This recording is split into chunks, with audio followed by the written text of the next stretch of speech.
Hello, Cherie here, the host and producer of Women's Running Stories. Before we get into this episode, I wanted to let you know about another podcast I know you would really enjoy. It's Starting Line 1928. It's an oral history project documenting the lived experiences of women distance running pioneers. The women who run and host this show are a team of freelance historians, and they interview women who are trailblazers in the sport, with a special emphasis on women of color and others whose voices haven't been heard as often. Their guests have included Olympians, steeplechase pioneers, ultra-running champions, coaches, and those who have fought hard for women to have new opportunities in the sport. An episode that I really enjoyed recently featured Madeline Manning's Mims. Among many of Madeline's great accomplishments, she was the first American woman to win gold in the 800 meter at the Olympics, and that fact remained until Tokyo 2020 when Ating Mu won the gold. There's so much depth to her story. She led a fascinating life, and she was a great champion in the sport on many levels. And that's one of the things I really love about Starting Line 1928 is that they get into all of the details of these women's lives, giving us the full context of why these women are so important in our sport. Go check them out, subscribe, listen. You can learn more on their website, startingline1928.com, and you can follow them on Instagram at startingline1928 and on Twitter at startline1928. All right. Let's get on with the episode. Sitting in those grandstands and just watching these people, and they're so, it brings you to tears, and you don't know why. I have no idea why, finishing Boston or finishing New York just, brings everybody to tears in, such a beautiful way. But, I'm excited to figure out why. I mean, I'm sure, some of those tears are because you just ran 26.2 miles, but there's just this, magic that everyone describes that I just want to find for myself, but also I just want to know, because there's something about, especially road running, where you're all doing the same event that just connects you to so many people. And that's just something I'm missing as far as the marathon goes, because I can't connect with people to that level because I haven't run one. So I have no idea what they're talking about when they're telling me their experience, but it would be really cool to or it will be really cool to finally be more or less in their shoes and have done the same thing. Women's running.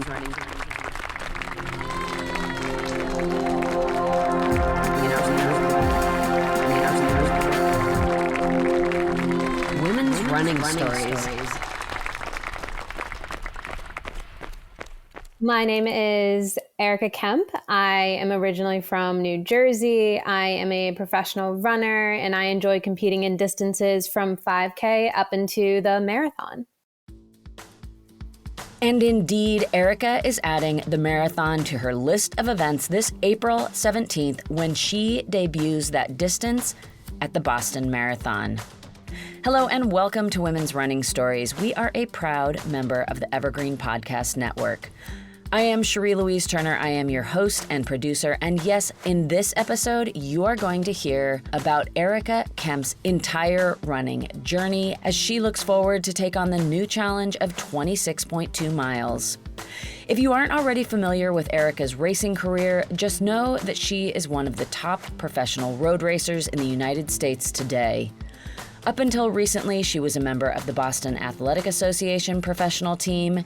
She left that team at the end of last year, and she just signed with Brooks Running. So she will be racing for Brooks when she comes into the Boston Marathon. One of the things I found particularly interesting about Erika's career and what has brought her quite a bit of wisdom as an athlete is that while she has had a lot of success in the sport, she has also had some downturns, and it's the way that she's come back from those that I've found really interesting, and you're about to hear all about it. So let's get to it. Here is Erika Kemp. Running definitely felt like it chose me. I was not one of those people who grew up in a family that ran. It wasn't something I was surrounded by. It wasn't something a lot of my friends did. I just organically fell into it because my soccer coach in high school also happened to be the girls' track coach. And after a lot of convincing on their end, I finally tried out for the team and more or less had immediate success. But yeah, I was just like, who doesn't like winning? So when you have that sort of success, especially so soon after trying something new, it's like very exciting and very enticing to continue down that path. But since I didn't grow up with a love for the sport, I did find it incredibly boring and monotonous. And because most of my friends weren't on the track team, I had some periods of time where I resented the fact that it took up so much of my time when I would rather spend it with my friends who weren't on the team, which was something when I was younger. I definitely prioritized my social life and just not putting the time and effort into training. And there was a period of time where I just didn't compete either. I just didn't show up to the meets. I did go to practice, but I came up with an excuse not to compete for like 5 or 6 weeks in a row. And after like the 5th or 6th meet, I literally just no-showed.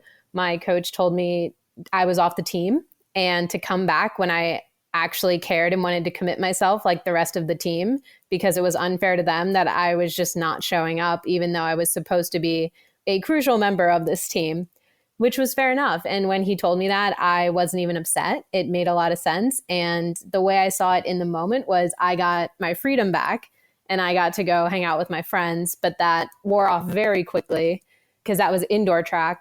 So I came back outdoors with a much better attitude and kind of a greater appreciation for getting to be on the team, because at that point, up until like middle of my junior year of high school, it felt like I was not forced. No one ever made me do track, but it was something I was good at and something I'd been talked into. But when it was actually like taken away and I didn't just get to show up and compete, I realized that it was a privilege. And if I wanted to participate in this, I had to be just like everybody else and like actually put in the effort and the time and the commitment, because it is not guaranteed that you just get to show up and go to these meets just because you're good. So that was a big turning point when I really started to actually appreciate having the opportunity to participate in this sport. Erika carried that appreciation all the way through to her senior year. But even after winning a state title in the 3,200 meters during the indoor season of that senior year, she'd kind of had enough. She figured that was going to be the end of her racing career. But then there was a change of seasons. As outdoors came around, the further I got into my outdoor season, the more I realized, like, I don't think I'm done, because at that point I actually did start training a little more, because I didn't really do I didn't do a lot of my runs in high school. I showed up and I did the workouts very well. And like, I always like gave my all at practice, but I never did the miles I was supposed to do by myself because I thought it was boring, and going for a run by yourself seemed really weird. So I just never really did it. So senior year, I did run a little bit more and the workouts were much better. And suddenly I started PRing even more in all the events. And I was like, oh, like, I'm not done with this. It was late in her senior year when Erika decided to recommit to racing, and lucky enough, there was still a spot open at North Carolina State University, where she had a great career and, probably even more important, she had a really great time. She ran fast, she improved, she had great teammates, great coaches, and she was a 6-time All-American. And by the time she graduated, she had found so much to love in this sport that there was no question she was going pro.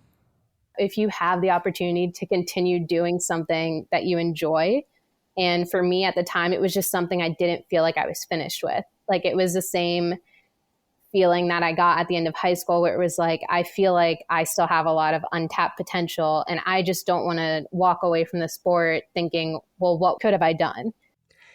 Immediately after graduating from NC State, Erika signed with the Boston Athletic Association.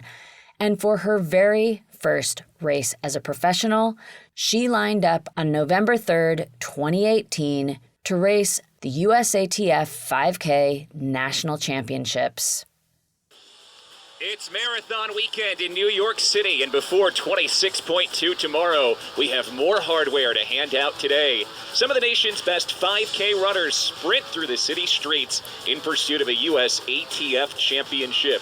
Olympians like Amy gets up for third. How about Erika Kemp, the 23-year-old out of Mount Holly, New Jersey, sneaking in for second place in her first ever road 5K. Wow. Yeah, that's a great performance by her. The All-American in North Carolina State comes up, and when she looks down the list of people she just beat on this road course, it'll take a lot of time for her to come off of cloud nine, because that is a performance for the ages for that kind of debut on the roads. It looked like Amy. Yeah, I think I was very lucky to have such a good debut as an official pro, because it definitely kind of reaffirmed all of my decisions.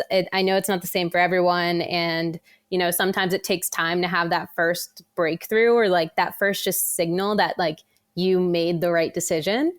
So it was really nice to just kind of go out there and have a really great first run out. At the time, because it was so new, there was just absolutely nothing to think about, nothing to worry about. I had been building myself back up and kind of on the rise heading into that race. So I didn't think I would do that well, but I knew I was in very good shape. And because it was on the roads, I hadn't done a lot of road races up to that point, but I had done a lot of 5Ks. And there was just something about the road that was so exciting and so fun that like you don't even know what's happening. You're just like competing. So that's what I went out to do. And it just ended up being a really great day. Erika would keep that success train rolling right into 2019 when she towed the line at the 15K National Championships on March 9th in Jacksonville, Florida. Yeah, that it was very similar to the 5K in that I just went out to compete. Again, it was like something I had never done before. It was a race I had never done before, but competition is probably the most fun thing for me because you don't have to worry about splits. You're just trying to get to the front and you're just like working and chipping away at it. And the 15K was like a little different and a little intimidating because it was the furthest I'd ever run at that point. So I just wanted to get to 10K with the leaders. And that year we happened to have a really good pack through 10K. And then it was like, okay, once you get to 10K, like race the last 5K, like whatever that means. Like, but it looks like Erika making an increase in effort. She's got a step on Bethany. Bethany letting a little bit of daylight grow. And I did that and ended up winning, which was crazy. There she is, Erika. First time U.S. champion. And Bethany actually not that far behind. Erika Kemp, though, the overall U.S. champion. And here comes Maggie. I don't know. It's so crazy just the reaction you get because all of a sudden you have all these people following you. And I still get messages from fans in Jacksonville, Florida, because I won that race that are rooting for me in every race I do, not just that specific race. But it's just so... I don't even know how to describe it. Obviously, it's like a good feeling. You get the flag, you have all these people that now like know your name and they're like so excited for you and they have no idea who you are, but you won that race and you won it in their town. You're wearing an American flag and it just like means so much to everybody. But I've realized the gravity of it kind of later on when I wasn't doing so well, like in those sort of couple of lows that I've had. It made me value those performances a lot more just because I had them so early. Like I was second in my first race. And then a few short months later, like I think it was like 6 or 7 months later, I won the 15K. So right off the bat, my first year, I had a lot of success. So then when things kind of weren't going so well, I was like, oh my gosh, like I've had some really great performances and like I need to get back to that. So it definitely took a little time to sink in how much those meant. Erika had stupendous early success in her professional racing career, but it wasn't to last forever. Coming into the lead up to the Olympic trials, which were supposed to be for the 2020 Tokyo Olympics, life and the uncertainties and disruptions brought on by COVID started to take their toll. It was super weird. I think having that long period of no competition from everything being shut down from COVID definitely didn't help. Because like I said, I enjoy competition and it definitely breaks up training a lot more. So having those really, really long training blocks, I don't think did me a whole lot of favors. it just felt like we had been training for this thing for over a year because they were postponed an entire year. So there was like more or less like a 12-month buildup to this one race, which is incredibly long when usually it's like a 12-week buildup. And then by the time I actually like got to the trials, like physically, I was feeling a little run down. And then mentally, I was just like out of it. Like I didn't want to be there. I didn't want to run hard anymore. I was just like at the end of my rope. But then you don't get to decide when those races come up because that's a hard date on the calendar. So no matter how you're feeling on that day, the race is on that day, regardless of how you feel. So my first Olympic trials experience wasn't as magical as I'd hoped it'd be. And there's a lot of factors that go into why. I like to think that like mentally, like I'm pretty tough and like things don't bother me. And I'm like a very like chilled person and just like, you know, like go with the flow. Like just like things don't really like get to me that much. Or at least I like say that and like for the most part act like it. But up to that point, especially like the month leading into the trials, I had a lot of just like turbulence in my personal life. And since you're so close to this major event, like everyone around you is just telling you to like not think about it. They're like, oh, just like don't think about it. Like put all of your mental energy into what you're doing in this moment, like be present and like all of those things, which is not bad advice, but it's one of those things that's much easier said than done. Like, yes, you can like tell me not to worry about it. And I promise you I'm doing my best not to worry about it. But when your like personal life is in shambles, like that stress is going to get to you.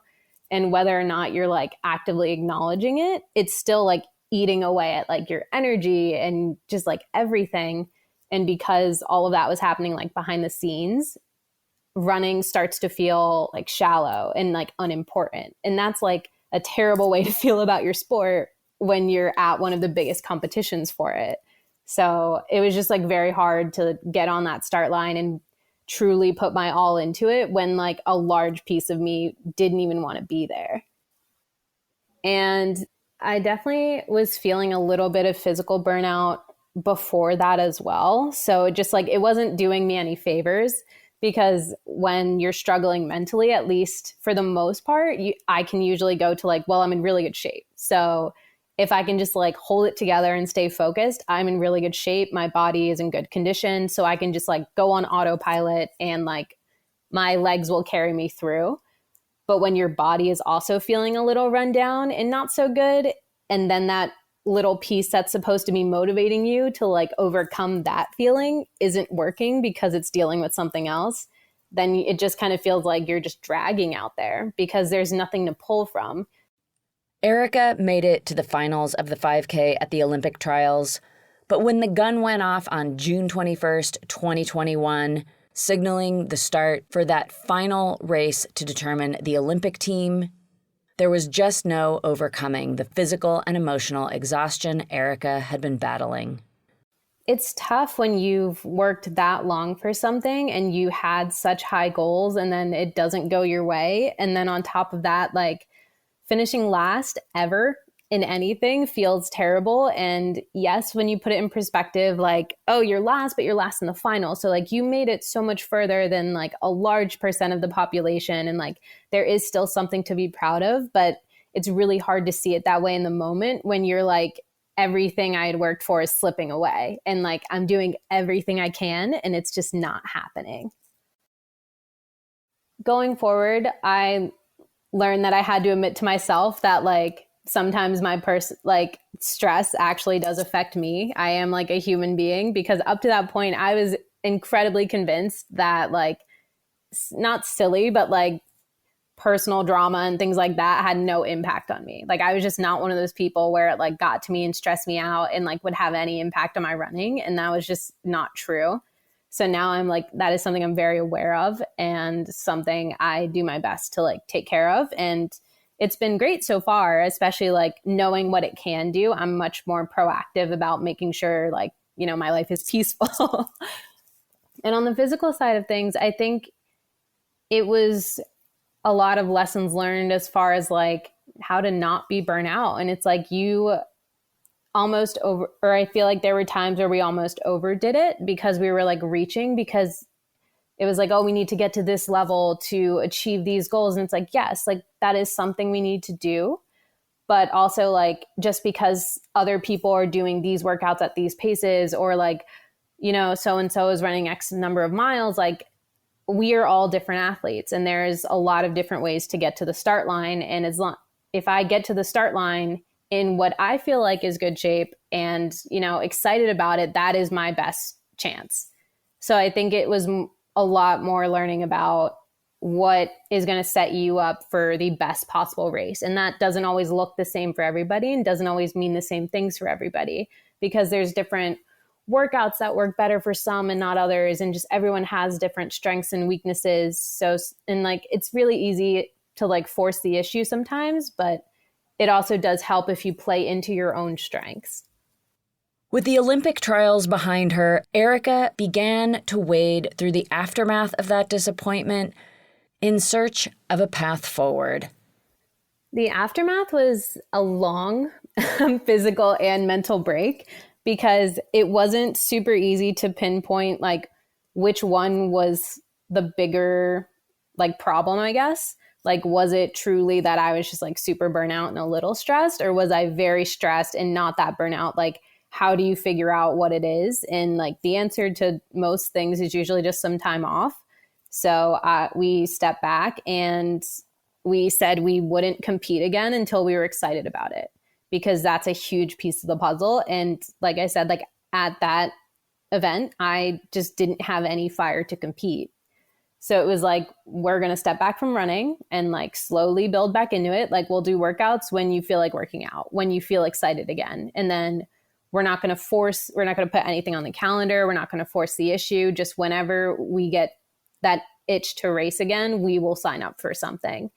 And I don't know, maybe just like taking the pressure off by not having any races on the calendar helped, because I didn't take nearly as much time off as I thought, because I had a great fall that year. And when I had to look back at my log to like answer a couple questions, I had only taken like I don't even think I took 2 full weeks off. I took like maybe 10 days off of running, and then was already easing back into training, and then like crushing workouts like at the end of August, which is like way sooner than like I thought, because it felt like I took 2 months off. But it's just so nice it was so nice not having the pressure of like, you need to be ready by this day for this thing, because we had just spent the last 13 months with that mentality, training for that one thing, and that one thing didn't go well. Greetings from Evergreen Podcasts. We're rolling out a listener survey, and we want to hear from you. The information in the survey will help us gather statistics and in turn make our shows more appealing to advertisers. I know most people don't like ads, but this is one of the only ways our shows make money and help keep their lights on. We promise it will only take a few minutes, but the impact on our podcasts will be tremendous. As a token of our appreciation, we'll randomly select one lucky participant each month to win an exclusive merchandise package from Evergreen Podcasts. Head to evergreenpodcast.com/listenersurvey to help a show and possibly get some free stuff for doing so. We can't thank you enough for the support. Now back to the show. So that just like 10 days of not worrying about running and, basically getting a refresh on my personal life was just so freeing and so restorative that when I came back to running, I just felt like I had a new life. I had a new energy, and I was just starting to get excited about it again. And because we started off by doing all of these events that, one, were pretty local, which is really nice because they were all in the New England, Boston area. So it's not like we had to travel very far. So it just kind of felt like the stakes were low, even though like some of those races were pretty big. It just like kind of felt like we were just like playing around at home, and we were just like trying to find that fire again. And it was just about getting momentum back, because it just felt like heading into the trials, like physically and emotionally, I was just losing momentum. Got to the trials, kind of crashed. And then building momentum is one of the toughest things. But I feel like just the way that season played out, we started off with like a huge bang. So it got the ball rolling again very quickly. Refreshed and re-energized, Erika did come back with a huge bang. She upped her racing distance once again and took on the 20K National Championships on September 6th, just a few months after those low lows of the Olympic trials. The 20K was more just about timing. It just happened to be like the only race about that time of year, and I was getting in really good shape. So I went ahead, we did the 20K. It went super well. And Kemp looks to be taking control of the race. But if things hold up as they are now, it looks as though Erika Kemp, will be this year's champion on the women's side. At the finish is, just as I predicted, Erika Kemp. It is the Erika Kemp show. After that happened, we didn't have anything on the calendar until after that race. And after that one was when we decided to do the 25K, just because at that point we didn't have anything planned for October. And it was one of the only races in October. And it was also on the circuit. So it just made sense to do that one. So that one was also kind of a late decision. But it worked out. I got second. It was super fun and definitely gave me an appreciation for the longer distances. So to be perfectly clear here, Erika Kemp was once again a national champion, this time at that 20-kilometer distance. And the 25-kilometer event, which is roughly 15.5 miles, was once again the longest distance she had ever raced. And she podiumed once again. And with these incredible results that she was getting, she was racking up points on the national circuit. Every year, the governing body of racing in the United States, the USATF, gives points at each of the national championship events, which are in various distances, and they take place all throughout the year and all throughout the country. At the end of the year, the runner with the most points wins the circuit. And of course, these national championships, they bring out the fastest runners in the nation. So winning this circuit, it's tough competition. Erika was a bit surprised to find herself as a leading contender in the circuit, but being that that was the case, she decided to go for it. And the rest of her season was dictated by showing up at the championship events where she could earn more points. Coming off the 25K, it was literally a last-minute decision. Like, we were sitting in the airport on the way home and decided I should go ahead and just run the 5K because it's such a quick trip from Boston and it's more points on the circuit. And at that point, I was in contention to win the circuit. But having trained for the longer distances all fall, we had no idea how it would go. Just like hoped it would go well. And I just hoped that my good experiences there before would carry me through. And they did. I ended up third that year, which I didn't expect to be on the podium that year, but I was like super stoked to be there. Then we had the half championships in December, which at that point I was actually starting to feel like a little tired. And since that one was like it was a flat course, it was super intense and people ran very fast. And I just like didn't quite have it that day. Well, welcome everybody to the 2021 USATF Half Marathon Championships. I'm Chris Nickinson from USATF TV. Here for the women's race today is the deciding race for the USATF Running Circuit in 2021. Been an exciting 49.20 and Erika Kemp in 7th, 49.42. The big thing there to keep in mind is Erika is leading the running circuit standings at the moment coming into this race with McKenna 9 points back at the start of the race. If things continue as they are, McKenna's going to get enough points today, enough points to leapfrog Erika and win the 2021 circuit.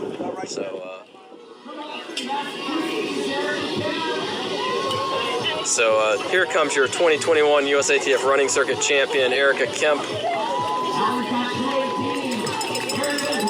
Great battle all year long with Morley. Here comes Erika Kemp. I still finished 6th, which was like good enough to give me the points to win the circuit. But at that point, I was so looking forward to like a real vacation. Erika ended 2021 on an incredibly high note. She'd had those great performances in a variety of races, and she was the overall USATF Running Circuit winner. A huge accomplishment. And then, coming into 2022, she got COVID, and that wouldn't be all. COVID was wild. It took me out literally on the couch sleeping 15 hours a day for several days after a very rough fever. And you just I felt weird running for probably a month or so.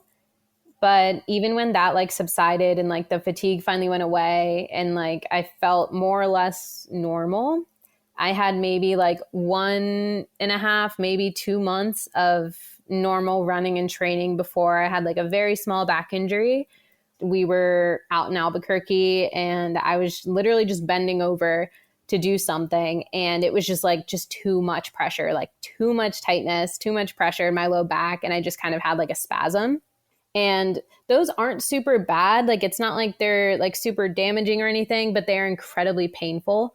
So, and it takes time for the muscle to kind of release and, reset before you can move normally. And running especially is just something that's not going to happen when the muscle is spazzed like that. So I had to come home. I saw a doctor to make sure it wasn't anything. They MRI'd it and they were oh, it's okay. You're going to have to do physical therapy to hopefully help this. It's annoying because it's not something that happens a lot or that I've literally had before. But at the same time, I get really bad cramps during my time of the month. And that comes with a lot of low back tightness and low back pain. And that's super normal. And it happens every single month. But also because of just my posture. And this is the doctor told me it was my posture too. So literally just the way I stand, the way I carry myself, the way I run also puts a lot of pressure on my low back. And the exercises were more to fix my posture because they were if you can do all these exercises and just strengthen these things and fix your posture, you'll have a less likelihood of this recurring. And thankfully I have not had a single problem since. Looking back, or even at the time, it was so frustrating because I realistically took 9 or 10 days off of running, which really isn't much time, especially when you're to lose fitness or anything like that. But because they happen so close together that it's not I got injured when I was in really good shape so that I didn't lose too much fitness. It was I had already barely crawled my way out of this hole from COVID before I had another stumble. And just because of what it was, my stride fell off and there was just a lot of PT exercises and things like that to just feel normal again. And I wasn't sure how much of that was maybe lingering COVID fatigue or just the inability to just find my stride. But I just didn't feel like myself for 4 or 5 months after that, which 4 to 5 months is just a very long period of time to not feel like yourself. And even it just kind of felt like I was banging my head against a wall because you see everybody getting into shape and starting to compete. And your spring season is literally slipping away because you signed up for these races and you want to compete in these races, but you can't run faster than 6:30 pace. And it's I need to race at 5-minute pace. So this is just accepting that it's not happening is so sad. Having to scratch from races is one of the saddest feelings because you signed up for it for a reason, whatever that reason was. But when you get close to it and you're 2 weeks out or you're 1 week out and you're I physically can't is just one of the most upsetting things. So having to confront that over and over for months was just very upsetting. It wasn't only the physical side of returning to racing that was proving to be challenging. It's super frustrating when your workouts start to go well because you're physically capable of exerting those types of efforts because you've done them in practice and you've seen it happen. But that doesn't always correlate to it coming together on race day. So that was another very frustrating period because you've done this work, you've gotten back up to your regular mileage, you've had some really great workouts. So in theory, when you get on that start line, you should be competitive because you've done this work. But it just doesn't always happen like that because it's really hard to describe. And like, I definitely can't really put it into words, but there is something else that you need on race day. And that something else comes when like everything comes together and everything clicks. And there was just something that just wasn't clicking, even though my workouts had gotten better. But since your training's gotten a lot better, you have no reason to give up because things are progressing, but not immediately or even in a short term. Seeing those results in races is incredibly frustrating. But because training continued to keep getting better, like there is a light at the end of the tunnel, even though it's like very, very far away. But just knowing that I am physically still capable of those types of efforts, I knew I like had to keep going and eventually it would click. And I think finding something else to see success in during that period was super important and always is. If one thing's not going well, it doesn't mean that everything's going poorly. So during that period, I focused a lot on my physical therapy exercises that the doctor was giving me and just like strengthening all those things because they said I would be a better athlete when I, got stronger in this specific way and like did these things. So being more diligent about those things on my own time, being better at just overall like, self-care and like actually going to see a chiro every now and then and like getting treatment and things like that. Just like little things that like I typically neglected or just didn't prioritize when I was competing really well gave me something else to just be better at. So I got better at those things. And then eventually the races started, going well again. And it was like, well, nice. Now I'm like racing well, but I've also improved in these other areas. Erika kept at it. She returned to racing, and while things weren't going particularly great, she knew at some point they would click again. That moment of I'm back I had when I was visiting my boyfriend in Germany, just because coming off of the Cow Harbor 10K, like it went okay, but it was still in that like clump of races where like I just like wasn't feeling like myself and I just wasn't finishing the way I wanted to finish and I just felt like I was missing a spark. So I like expressed that to my coach and we tried a few different workouts because I just wanted to, feel like myself again. And like I said I wanted to finish like I could actually like finish fast. So we did a couple different workouts, or he gave me a couple different workouts and I had to execute those on my own in a foreign country. But it was just, I don't know if it's the air over there or what happened, but all of my workouts over there went so great. And like being able to execute those on my own without that additional support was just like game changing for me. Cause it was like, if I could do this by myself on this random track in a foreign country, like there's no reason I can't be competitive on a start line. So I just like came back from that trip, just like reinvigorated and with all this energy and like excitement. Cause I was like, I know that I'm capable of this. Like you get that race day energy, you get the race day competition. And like, I think something's going to happen. An Alston woman has won the Boston 10K for women. It was a gorgeous day on the Common for the largest all-women's sporting event in New England. Nearly 4,000 women from just about every state were in town to participate. 27-year-old Erika Kemp crossed the finish line first, and she couldn't have been happier.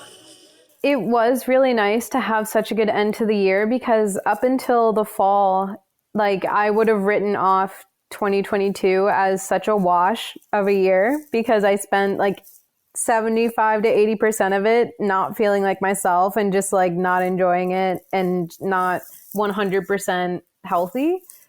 But that last little bit changed everything. And now like when I think of 2022, it's not like a waste of time, but it wasn't a wash. And there were some great performances and there were a lot of steps forward made. So I think it was nice having kind of those high notes to end the year on because it gave me, a little bit more excitement and a little bit more to shoot for in 23, as opposed to thinking I was going to go into 23 with such a lack of momentum.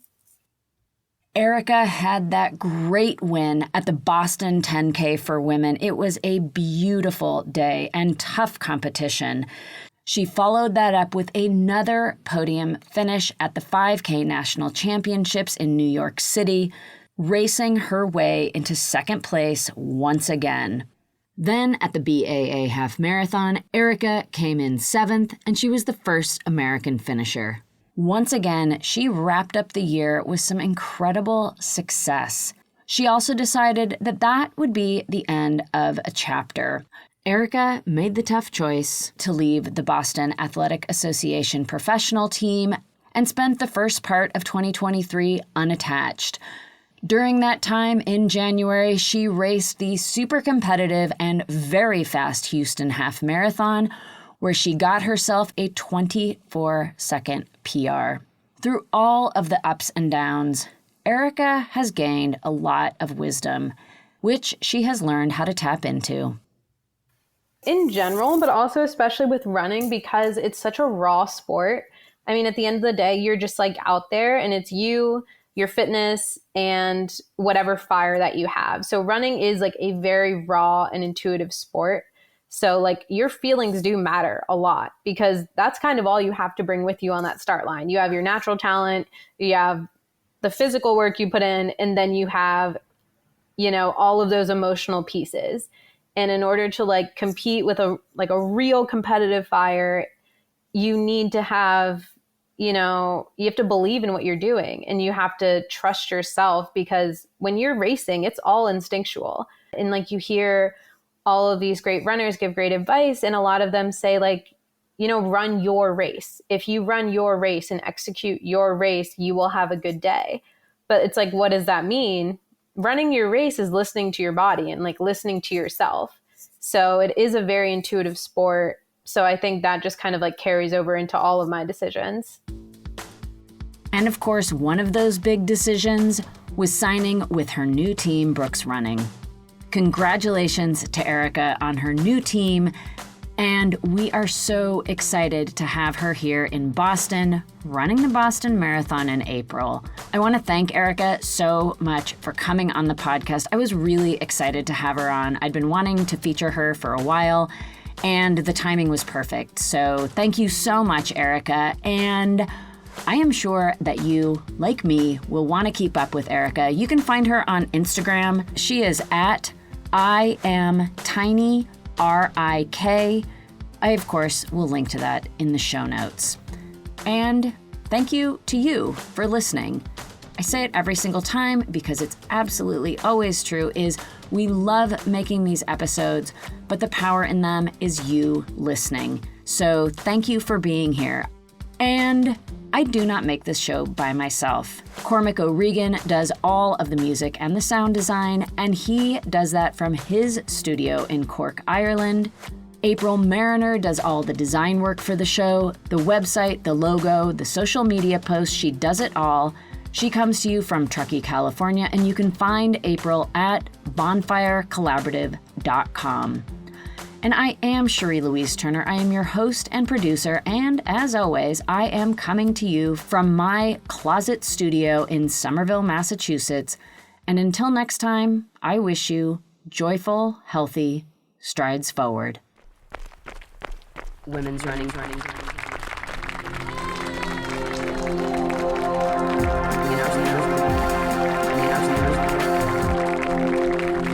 Women's running stories.